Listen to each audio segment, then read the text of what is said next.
Hey everyone, welcome back to the channel.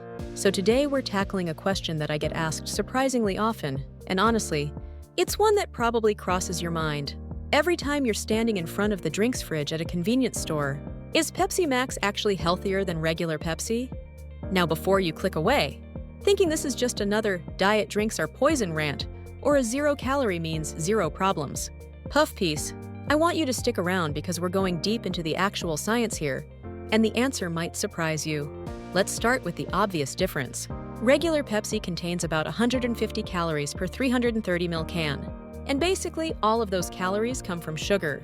We're talking roughly 41 grams of sugar, which is about 10 teaspoons if you want to visualize that.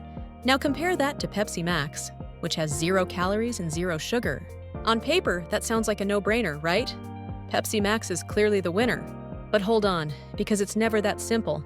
The real question isn't just about calories. It's about what happens inside your body when you consume these drinks.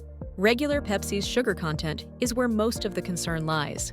According to research published in the journal Circulation in 2015, consuming just 1 to 2 sugary drinks per day increases your risk of type 2 diabetes by 26%.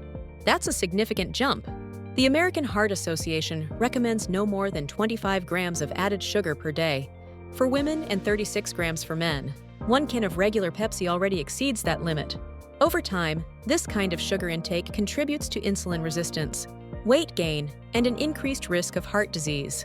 A major study from Harvard that tracked over 80,000 women for 22 years found that those who consumed 1 or more sugary drinks daily had a 75% higher risk of developing gout compared to those who rarely consumed them. We're not just talking about a little weight gain here. The metabolic impact of consuming high amounts of refined sugar is well documented, and frankly, pretty concerning. Your body processes liquid sugar differently than solid food, causing rapid spikes in blood glucose and insulin levels, which over time can wreak havoc on your metabolic health. So Pepsi Max wins then, right? Well, here's where it gets interesting. Pepsi Max uses artificial sweeteners, primarily aspartame and acesulfame, potassium, to achieve that sweet taste without the calories. Now, aspartame is one of the most studied food additives in history.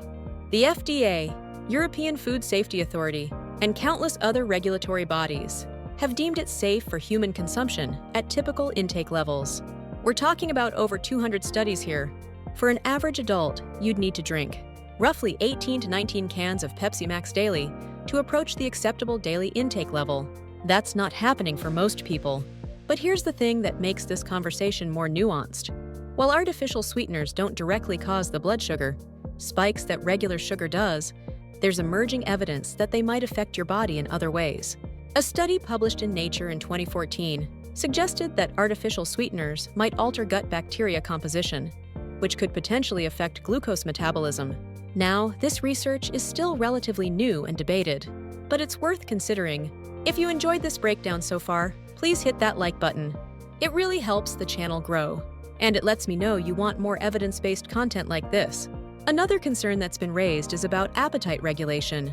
Some research, including a study from the journal Appetite in 2013, suggests that consuming artificial sweeteners might not satisfy your brain's reward system in the same way real sugar does. This could potentially lead to increased cravings for sweet foods later on. Though the evidence here is mixed. Some studies show this effect, others don't. Individual responses seem to vary quite a bit. There's also the dental health angle. Both regular Pepsi and Pepsi Max are acidic, with pH levels around 2.5 to 3. That's pretty acidic, and it can erode tooth enamel over time. A study in the journal General Dentistry found that both regular and diet sodas caused significant enamel erosion, with some diet sodas actually being slightly worse due to specific acid combinations. So from a dental perspective, neither drink is doing your teeth any favors. Now let's talk about cardiovascular health, because this is where things get really interesting.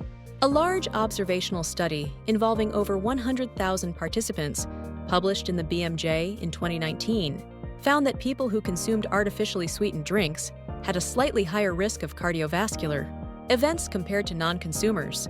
However, and this is crucial, observational studies can't prove causation. People who drink diet sodas might have other risk factors or behaviors that contribute to these outcomes. Maybe they're already trying to lose weight because of existing health issues. On the flip side, the evidence against regular sugary drinks and heart disease is much stronger and more consistent. A meta-analysis published in the American Journal of Clinical Nutrition showed a clear dose-response relationship between sugar-sweetened beverage, consumption, and cardiovascular disease risk. The more you drink, the higher your risk. So where does this leave us? If you're currently drinking regular Pepsi daily, switching to Pepsi Max will almost certainly reduce your calorie intake and eliminate those massive sugar hits that damage your metabolic health.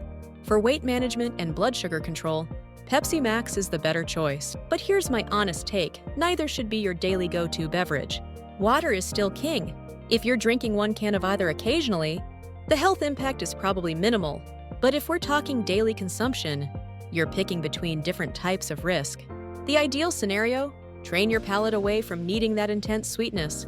I know that sounds preachy, but when I cut back on both regular and diet sodas a few years ago, I was shocked at how my taste preferences changed within just a couple of weeks. Things I used to think weren't sweet enough suddenly tasted perfectly fine. If you found this breakdown helpful and want more content, where we actually dive into the science instead of just repeating what everyone else says, hit that subscribe button and turn on notifications.